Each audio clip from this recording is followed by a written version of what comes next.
Merry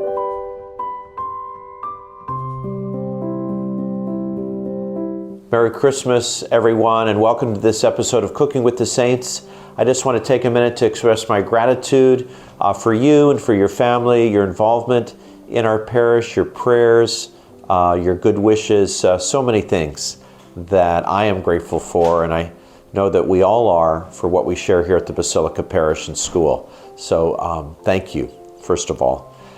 Secondly, we want to thank God for His goodness to us. He's the source of all that is good, including our Christmas meal, which we're going to make tonight. This is a preview of coming attractions. I'm going to show you how to make a simple meal that's elegant and flavorful that you can share with your family and perhaps even get the kids involved. It's that easy. But before I do that, just some of the symbols. The Salmon Wellington reminds us, of course, the fish symbol for Christ, and so we have that in a great meal for Christmas Eve even, where some people have the tradition of keeping a meatless Christmas Eve. I think the Italians have 7 courses of fish wrapped in puff pastry. Reminds us, of course, of bread and Christ the bread of life. We also have a chocolate peppermint ganache cake, flourless for those gluten-free people, and delicious. So I think you'll enjoy that, certainly fit for a feast like Christmas. And also a celery souffle, inspired by the movie Christmas in Connecticut. So without any further ado, let's get into these recipes, and be sure my prayers for you this Christmas. Please keep me and my brother priests, Father Noah, Father Serby, Father Joseph, Father Peter, and all of our helper priests, our seminarians, Aaron and Alex, in your prayers. This is a big year for them as they journey toward the diaconate. But let's get to the cooking. First thing we're going to do is roll out our pastry dough, and we just are using the frozen pastry dough that you get at Safeway or the local store. Before we lay this out, we're going to flour our surface, just so the dough less likely to stick as we roll it out.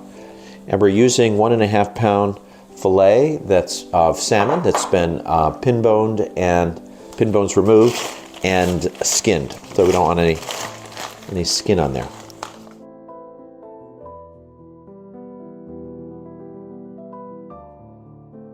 And we're going to mix sauteed spinach, been sauteed just for 3 minutes, with our small amount of cream cheese. So we're just going to sprinkle a little garlic powder lightly on the surface here, and then some salt and pepper. Okay, now we're just going to spread out our cream cheese spinach mixture on top of our salmon. And then we're going to take our caramelized onion that's been cooled, and we're just going to kind of spread that over the top. And now we're just going to fold it over so it's going to bake in here. So we're going to just pull that side over. Flip the dough over on a parchment baking sheet and seam side down to refrigerate for 20 minutes.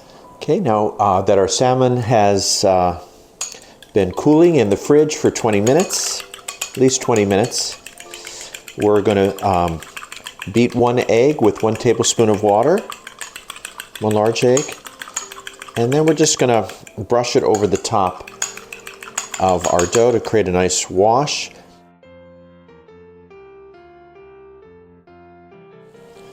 Going through the dough, and then we're just going to go this way as well, just to give it a little kind of a lattice look. Our oven's been preheated to 425, and we're going to put it in there for 25 to 30 minutes. Okay, now I'm just going to test it to see that it's gotten up to the right temperature. Yeah, 146. Okay, and there, right out of the oven. Look at that beauty. Okay, now we're ready to make dessert. We're making a peppermint flourless chocolate cake. So simple and so delicious. We're going to start by microwaving our chocolate chips and our butter. Half a cup of butter. We're just going to cut that so it melts more evenly or easily. And microwave for 1 minute to start, and then at 10-second intervals if it's not fully melted. And now we're just going to stir our chips and melted butter to combine them. And once those are combined, we're going to add the sugar, salt, and our vanilla and peppermint. So we've got our salt and our sugar and our vanilla and peppermint. And we're just going to combine these. We're going to add 3 eggs. And we're going to stir these in to our mixture. Add the cocoa powder, and then you just till that's combined.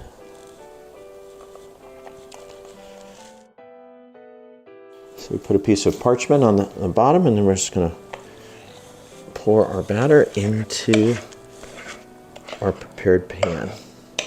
And now we're going to pop our cake, our batter, into the oven that's been heated to 375 degrees until the top of the cake in the center registers at 200 degrees, about 20 minutes.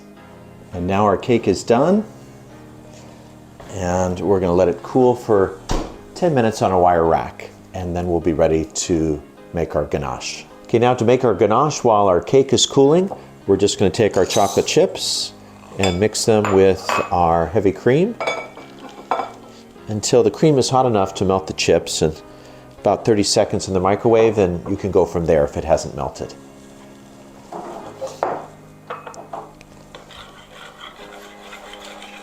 So the chips are all melting in the heavy cream, and we're just going to pour this on to our cake.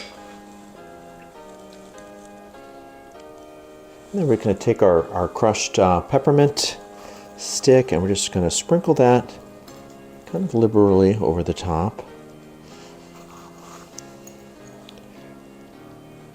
Okay, there you go. And now it's time to make our celery souffle, which is a great and wonderful side dish that's light and some great flavor.